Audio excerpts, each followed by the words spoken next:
నమస్తే, welcome to విజీ news లక్ష్యం సమాజం పేపర్ మిత్రుల కార్యక్రమానికి స్వాగతం. ఈ రోజు ప్రధాన దినపత్రికలో ముఖ్యమైన వార్తలు చూద్దాం. ముందుగా విశ్వంబర పత్రికలోని వార్తల్ని మనం ఒకసారి చూసుకున్నట్లయితే విశ్వంబర పత్రికలో బీఆర్ఎస్ కాంగ్రెస్ ల మధ్య మాటల యుద్ధం పెరుగుతుంది. దీనికి సంబంధించిన ఒక సెటరిక్ స్టోరీగా మనం చూడొచ్చు. నోరు మూసి కొండి అంటూ కూడా ఒక హెడ్లైన్ గా చూడొచ్చు మనం. కాంగ్రెస్ బీఆర్ఎస్ నేతల పరస్పర విమర్శలకు సంబంధించిన వార్త. వేడెక్కుతున్న ఆరోపణలు, అక్కడక్కడ ఉద్రిక్త పరిస్థితులు, అక్రమ కట్టడాల లెక్క తేల్చిన గత ప్రభుత్వం, మంత్రి శ్రీధర్ బాబు మూసీ ప్రక్షాళనకు ఎందుకు అడ్డుకుంటున్నారంటూ కోమటిరెడ్డి వెంకటరెడ్డి విమర్శలకు సంబంధించిన వార్తను మనం చూడొచ్చు. మూసీ పరివాహక ప్రాంతంలో ఆక్రమణలు తొలగించే పేరుతో ప్రభుత్వం ఇల్లు కొనగొడుతున్న వ్యవహారం ప్రభుత్వం బీఆర్ఎస్ పార్టీల మధ్య ఉద్రిక్తతకు దారితీస్తోంది. ఇళ్ల కూల్చివేతలు రాజకీయంగా ఉపయోగించుకోవాలని అపోజిషన్ ప్రయత్నిస్తుండటంతో అధికార కాంగ్రెస్ గతాన్ని తవ్వుతోంది. బీఆర్ఎస్ అధికారంలో ఉన్నప్పుడు మూసీ ప్రక్షాళన చేస్తామని చెప్పిన విషయాన్ని, అక్రమ నిర్మాణాలను కురుస్తామని కేసీఆర్ చెప్పిన విషయాన్ని గుర్తు చేస్తోంది. ఇప్పుడు అలా చెప్పిన బీఆర్ఎస్ యాగి చేస్తోందని మండిపడుతుంది. రెండు పార్టీల వివాదంతో రాష్ట్ర రాజకీయాలు వేడెక్కాయనే వార్త మొదటి వార్తగా మనం చూడొచ్చు. ఇక మరొక వైపు అంతర్జాతీయ వార్తలకు కూడా విశ్వంబర పత్రిక వేదిక అయింది. మొదటి పేజీలో మొదటి వార్తగా చూసుకుంటే ఇజ్రాయెల్ పై ప్రత్యక్ష దాడికి దిగిన ఇరాన్ 100 క్షిపణులతో దాడులు, దేశవ్యాప్తంగా సైరన్ల మోత, ఇజ్రాయెల్ కండగా నిలుస్తామంటూ జో బైడెన్ వ్యాఖ్యలకు సంబంధించిన వార్తను చూడొచ్చు. ఇక మరొక వార్తను మనం చూసుకున్నట్టయితే విశ్వంబర పత్రికలో తప్పుడు వాగ్దానాల కాంగ్రెస్ అంటూ ఎన్నికల సందర్భంగా హర్యానా, జమ్మూ కాశ్మీర్ లో ఎన్నికలు జరుగుతున్న నేపథ్యంలో కాంగ్రెస్ పార్టీపై ప్రధాని నరేంద్ర మోడీ మరొకసారి విమర్శలు గుప్పించారు. దేశం కోసం తీసుకున్న నిర్ణయాలపై వ్యతిరేకత, దేశభక్తిని నాశనం చేసేందుకు ప్రయత్నాలు, ప్రజలు అధికారం అప్పగిస్తారని భావిస్తోంది. హర్యానా ఎన్నికల ప్రచారంలో ప్రధాని విమర్శలు అనే వార్తను మనం ఒకసారి చూడొచ్చు. ఇక మరొక వార్తను చూసుకున్నట్లయితే వికసిత భారత్ లక్ష్యం 2047 గ్రామాలు అభివృద్ధి చెందకుండా అసాధ్యం, అధికార వికేంద్రీకరణ పూర్తి స్థాయిలో జరగలేదు, ప్రజల భాగస్వామ్యం చాలా కీలకం, స్థానిక సంస్థలు సరైన అకౌంటెంట్ ఆడిట్ విధానాలు పాటించేలా చూడాలి, రాష్ట్ర ప్రభుత్వాలకు సూచన గిరీష్ చంద్ర ముర్ము అనే వార్త మనం చూడొచ్చు. 2047 లక్ష్యానికి సంబంధించి నేటి నుంచి పూల పండుగ అనే వార్త కూడా విశ్వంబర పత్రికలో చూడొచ్చు. ఆశ్వయుజ మాసం వచ్చేస్తుందంటే బతుకమ్మ పండుగ కూడా వచ్చేసినట్లే. భాద్రపద అమావాస్య నుండి 9 రోజుల పాటు జరిగే ఈ పండుగ తెలంగాణతో పాటు ఆంధ్రప్రదేశ్ రాష్ట్రంలో కూడా జరుపుకుంటారు. అయితే ఆంధ్రప్రదేశ్ కంటే తెలంగాణలో ఈ పండుగకి ఎంతో ప్రాముఖ్యత ఉంది. ఎంత ప్రాముఖ్యత అంటే రాష్ట్ర పండుగ అధికారికంగా జరిపేంత దసరాకు 2 రోజుల ముందు వచ్చే ఈ పండుగకు బతుకమ్మ పండుగ, గౌరీ పండుగ, సద్దుల పండుగ అనే పేర్లతో వ్యవహరిస్తారనే వార్తను మనం చూడొచ్చు. ఇక మరొక వార్తను మనం చూసుకున్నట్టయితే విశ్వంబర పత్రికలో రాయలసీమను గ్రీన్ హబ్ గా మారుస్తామంటూ చంద్రబాబు ప్రకటనకు సంబంధించిన వార్త. ఈ ప్రాంతంలో ప్రతి ఎకరాకు నీళ్లు అందించడమే నా లక్ష్యం, సోలార్, విండ్ పవర్ ఉత్పత్తి ద్వారా 7.5 లక్షల మందికి ఉద్యోగాలు, పుచ్చకాయల మడ గ్రామ సభలో సీఎం చంద్రబాబు నాయుడు అనే వార్తను చూడొచ్చు. ఇక హైదరాబాద్ ఊరేగింపుల్లో డీజేలు, బాణసంచా నిషేధం, శబ్ద కాలుష్యంతో ప్రజలు ఇబ్బంది పడుతున్నారు, బాణసంచాతో అగ్ని ప్రమాదాలు జరిగే అవకాశం అంటూ సివి ఆనంద్ సంబంధించిన వార్తను మనం చూడొచ్చు. ఇవి ఈ రోజు విశ్వంబర పత్రికలో మొదటి పేసిన వార్తలను మనం ఒకసారి చూసుకున్నట్టయితే ఇక మిగతా వార్తా పత్రికలోని వార్తలను మనం ఒకసారి గమనించినట్టయితే ఈనాడులో మనం వార్తను చూసుకున్నట్టయితే ఒక ప్రత్యేక వార్తా కథనంతో ఈనాడు మొదటి వార్తను ప్రారంభించింది. డిజిటల్ దోస్త్ అంటూ స్నేహం చేయడమే మీ బలహీనత, అయితే ప్రపంచంలో మీ అంత బలవంతుడు ఎవరూ లేరు అని ఓ ఆంగ్ల కవి మైత్రికి ఉన్న గొప్పతనాన్ని చాటి చెప్పాడంటూ వార్త చూడుతూ కుటుంబ సభ్యులతో పంచుకోని వ్యక్తిగత విషయాలను సైతం స్నేహితులతో పంచుకుంటామంటూ పొద్దున లేచింది మొదలు రాత్రి నిద్రపోయే వరకు మనకు ఎదురైన అనుభవాలను వారికి పూచగుచ్చినట్లు చెప్పనిదే కొందరికి రోజు గడవదు. వేసుకునే డ్రెస్ నుంచి భవిష్యత్తు కోసం తీసుకునే పెద్ద నిర్ణయాల వరకు అన్నిట్లోనూ స్నేహితుల సలహాలు వారికి అనివార్యం.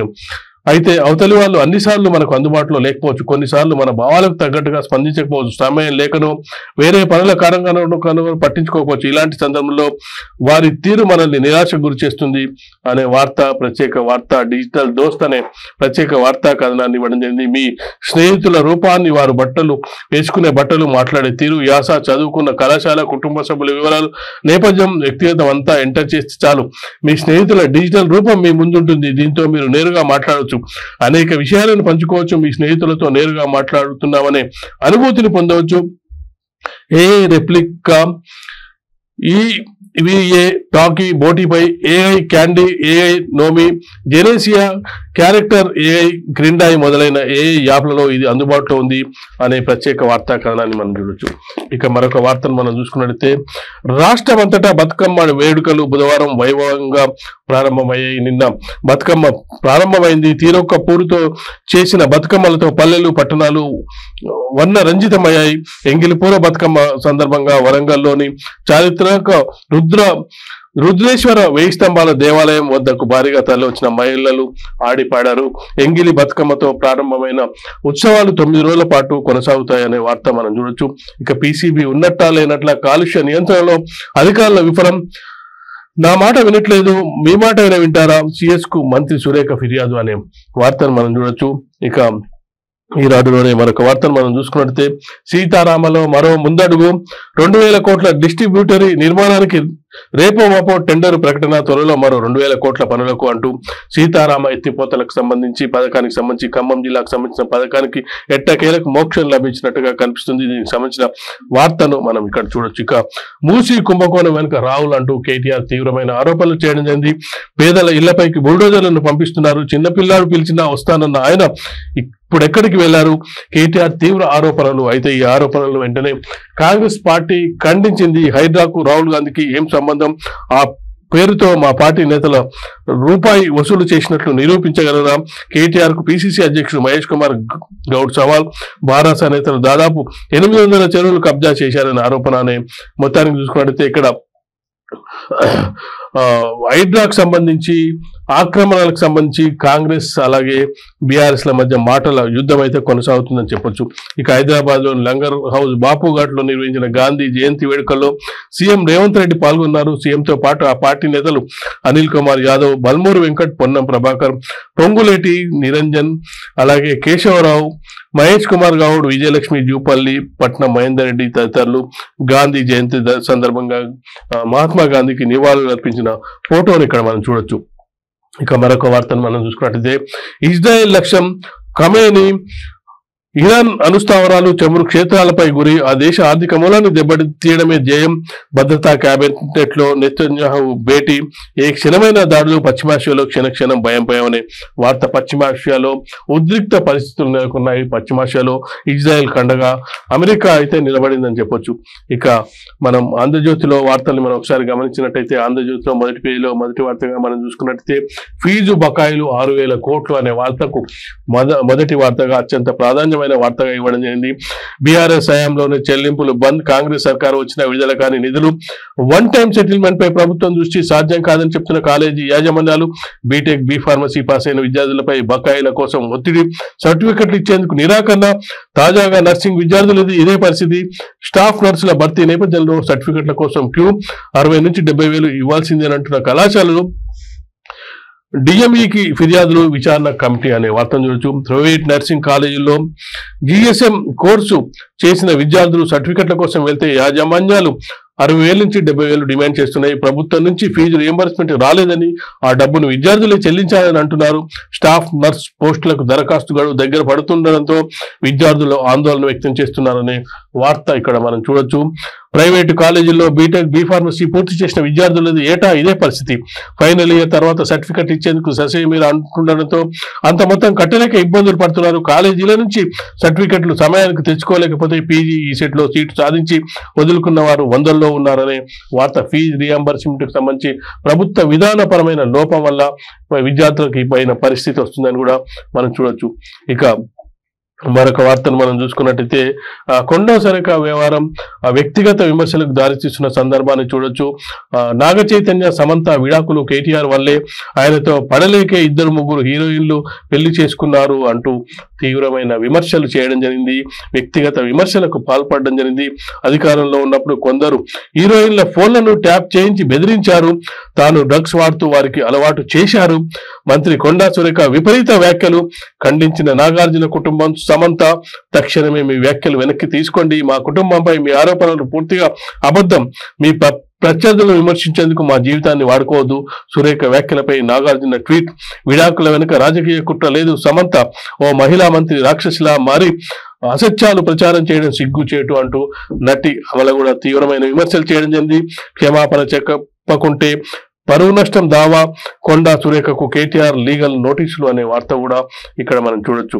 ఇక ఆంధ్రజ్యోతిలోనే మరొక వార్తను మనం చూసుకున్నట్టయితే 9 నెలల్లో 111 లక్షల కోట్లు షేర్ బజార్లో కాసుల పంట. భారీగా పెరిగిన మదుపర్ల సంపద. దేశ మార్కెట్ చరిత్రలో ఇదే తొలిసారి. సెన్సెక్స్ 12,026 పాయింట్ల వృద్ధి.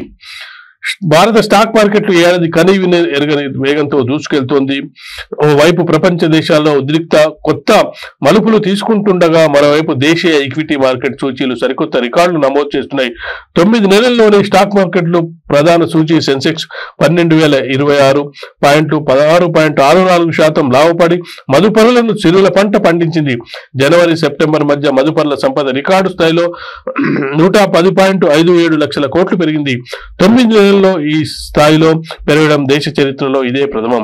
గత కొన్నేళ్లుగా స్టాక్ మార్కెట్ లో చిన్న మదుపరుల సంఖ్య భారీగా పెరుగుతోంది. డిమాట్ తాజాల సంఖ్య 2020 మార్చిలో 3.6 కోట్లు వరకు ఉండగా 2024 జూన్ నాటికి 16 కోట్లకు పెరిగింది.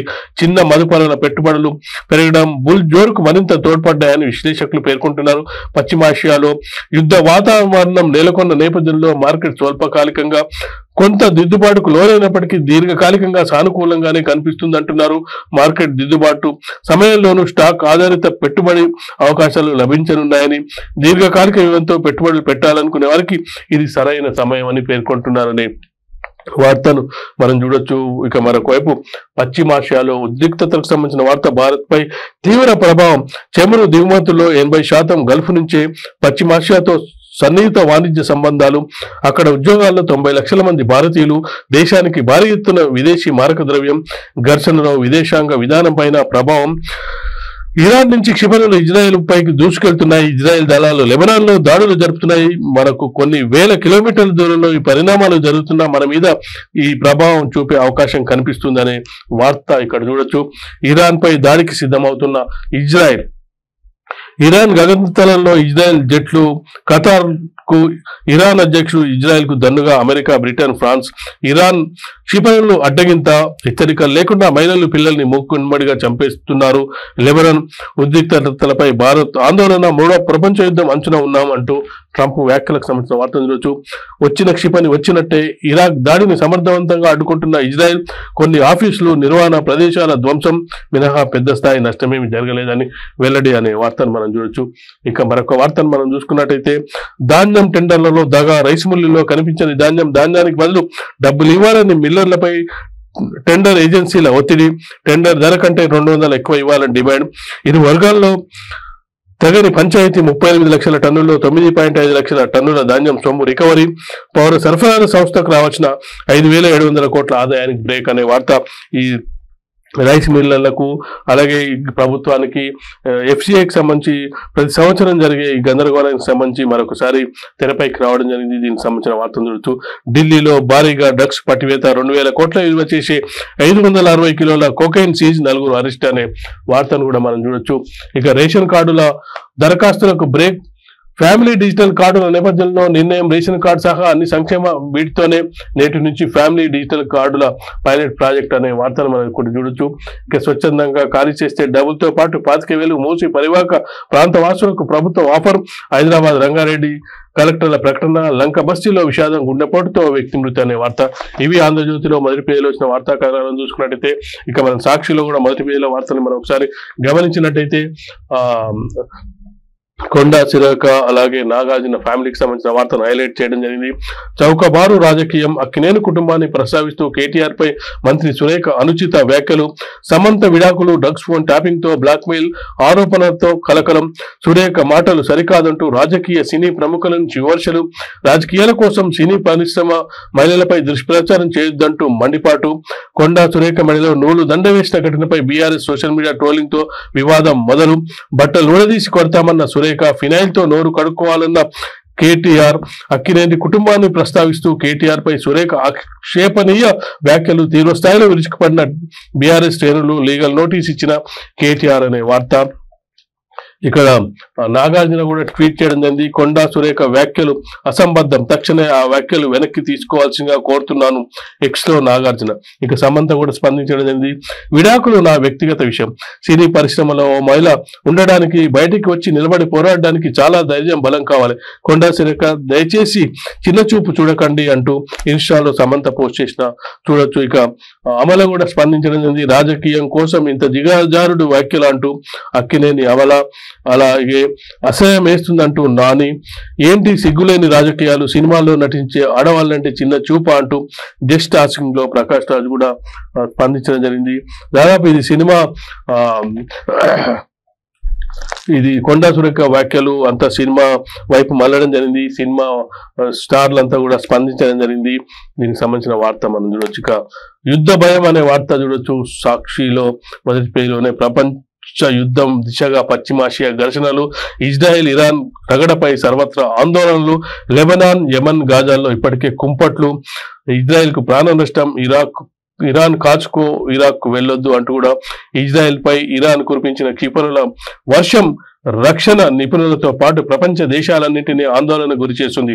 అది మూడవ ప్రపంచ యుద్ధానికి ఆరంభ సూచికైనట్టు వెల్లువెత్తున్న విశ్లేషణతో ఇంటర్నెట్ హోరెత్తిపోతుంది. 2 రోజులుగా సోషల్ మీడియాలో ఇదే ట్రెండింగ్ టాపిక్ గా మారిందనే వార్త.